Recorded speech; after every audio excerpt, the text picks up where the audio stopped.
ആലങ്കാരിക ഭംഗിയോടെ കവിതകളാക്കി മാറ്റിയ ഇടശ്ശേരി ഗോവിന്ദൻ നായരുടെ പൂതപ്പാട്ട് എന്ന കവിതയ്ക്ക് ദൃശ്യഭാഷ നൽകുവാൻ ഞങ്ങൾ ശ്രമം നടത്തുകയാണ്. മധ്യകേരളത്തിൽ, പ്രത്യേകിച്ചും പാലക്കാട് ജില്ലയിൽ പ്രചാരത്തിലുള്ള പൂതൻ കളിയുമായി ഒരു ഐതിഹ്യ ബന്ധം ഭാവനയിൽ വാർത്തെടുത്തതാണ് ഈ ദൃശ്യശില്പം.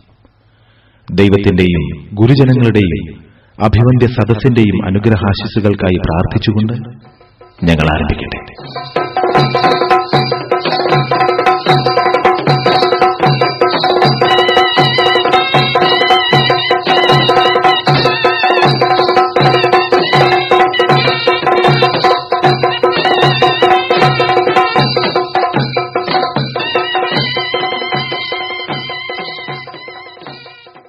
എന്തിനാ മുത്തശ്ശി ഇതെല്ലാം?